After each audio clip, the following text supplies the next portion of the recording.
हाँ जी, सुनिए, कैसे हैं आप लोग। उम्मीद करती हूँ आप सब बहुत अच्छे होंगे और दुआ करती हूँ कि आप सब लोग बहुत अच्छे रहें, पॉजिटिव रहें, यूं ही हंसते खेलते मुस्कुराते रहें।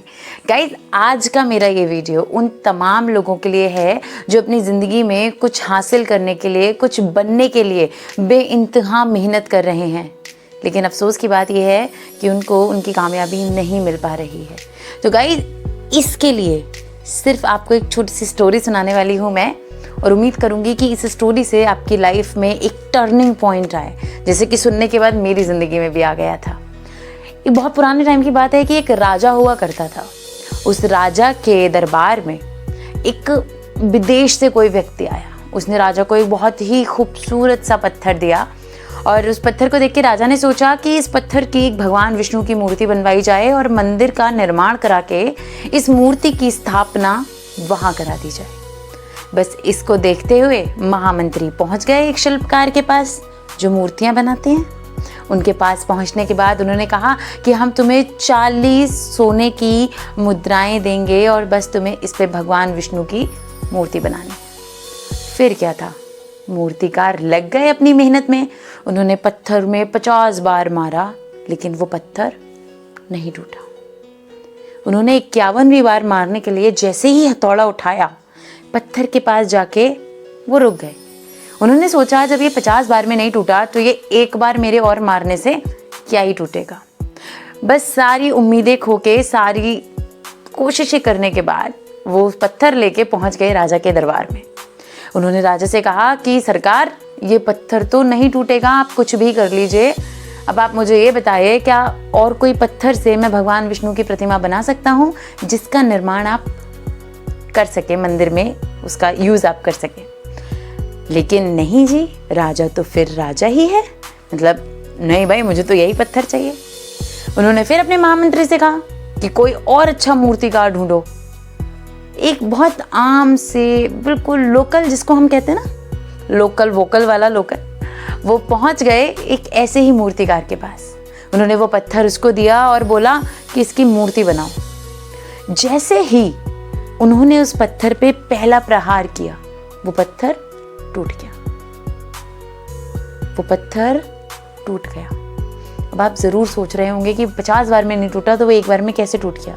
उस पे 50 बार मेहनत करने के बाद अगर वो 51वीं बार मेहनत करता तो वो पत्थर टूट जाता, लेकिन उन्होंने हथौड़ा रोक दिया और जैसे ही वो पत्थर टूटा और भगवान विष्णु की मूर्ति का निर्माण शुरू हो गया। अब आप सोच रहे होंगे कि हमारी कोशिश से और वो मूर्ति से, इस शिल्पकार से, उस कलाकार से, उस मूर्तिकार से क्या लेना देना है। तो इस पूरी कहानी का जो स्टोरी का कंक्लूजन है वो सिर्फ इतना है कि 50 बार मेहनत करने के बाद एक आखिरी चोट उसको करनी थी 51वीं बार, नहीं की। ये सोच के कि जब 50 बार में नहीं हुआ तो 51वीं बार में भी नहीं होगा। लेकिन उसने जो बिल्कुल कॉमन सा, जिसे मूर्तिकार कहा गया, जिसे बिल्कुल कॉमन सा शिल्पकार कहा गया, उसने एक बार में उसको तोड़ दिया।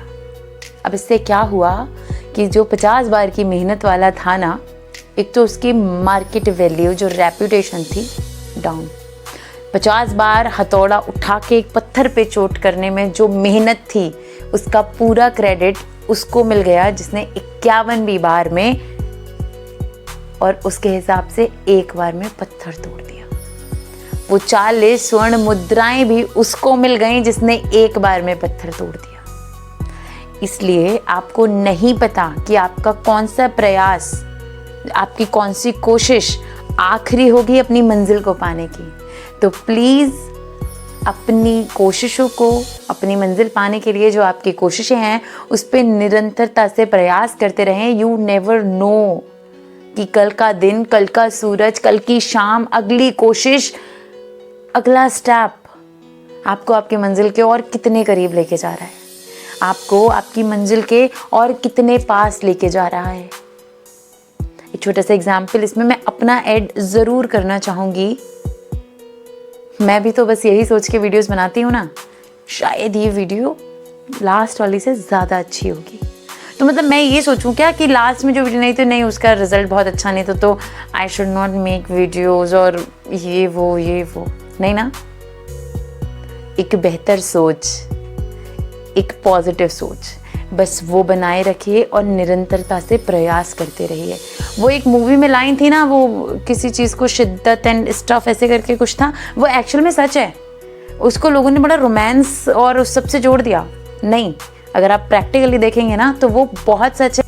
और वो कैसे मिलती है, क्या करना पड़ता है, क्या सोचना पड़ता है, आपके थॉट प्रोसेस क्या होना चाहिए, कैसे आप जो अपने मन में चाह रहे हो वो चीज़ आपको मिल जाए, ये बताऊंगी अगले वीडियो में।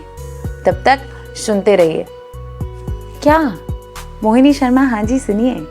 Take care, bye bye. और प्लीज़ कमेंट में मुझे ज़रूर बताइएगा कि ये स्टोरी आपको कैसी लगी, कैसे स्टोरी ने इतना सा भी आपके नेगेटिव थॉट को पॉजिटिव में कन्वर्ट किया, आपको थोड़ा सा भी यू टर्न दिया, तो प्लीज़ कमेंट बिलो।